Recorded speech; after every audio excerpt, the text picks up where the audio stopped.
Hi, here we are, day 3, show number 1, and we're out at Everleigh Station, beautiful venue with John Pullitano for Cloud 9, who's just done some great hair for Therese Rawsthorne. Hi, John, how are you? Hey, good, thanks. How are you?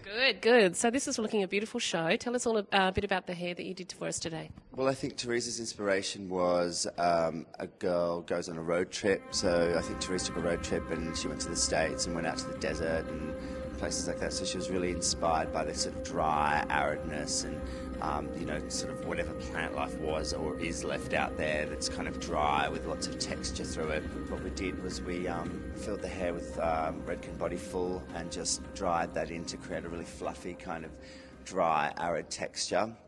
Really low side part, and then placed over one eye.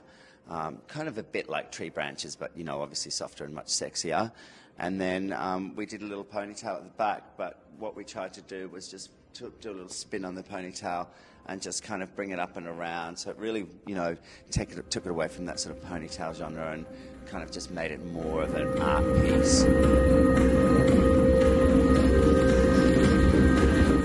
Kenneth Stoddart, the show was great. Kenneth just directed hair for Redken Fifth Avenue for Kate Sylvester this morning. That's right. It looked beautiful. 2 different looks today. What was that all about? Yeah, there was we were doing this sort of polarity thing and then mashing it all up. So we had extremes and we worked on a girl theme and a boy theme. So Julia was one of the girls and we had really long hair. We put in on Julia's hair, because her hair's a wee bit finer and shorter, we put in some extensions throughout the hair just to sort of lengthen it. What we wanted to do was keep the hair really fine and delicate so that when they walk down the runway it really floats behind them. We didn't want a lot of weight and bulk in the hair.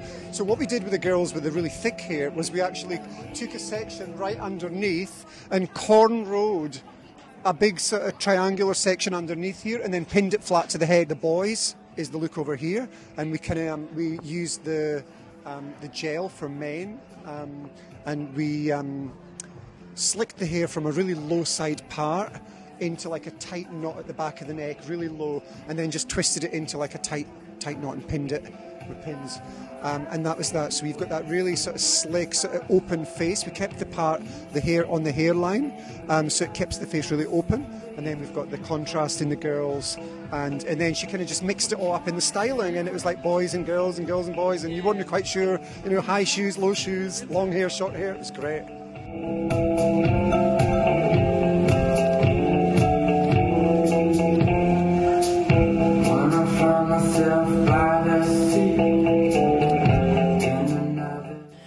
Very quick. It's very busy here backstage with Henning for Goldwell, working on the Bianca Spender show, which is on shortly. Shane, the hair looks amazing. Tell us a little bit about your inspiration.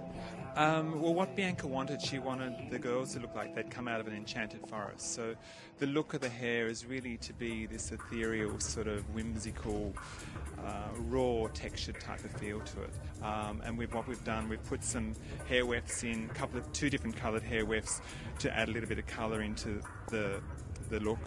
And we've created a really nice raw texture by using Goldwell Power Whip and just scrunched that into the hair. And then the top sections, we've clipped back the sides by twisting or braiding back the sides. And then through the crown area, we've added a braid just to lift up through the top area. On the root area, the crown area, we've actually done a really fine crimp that you can't see. We didn't want it to be seen. We just wanted to add that little bit of volume to it.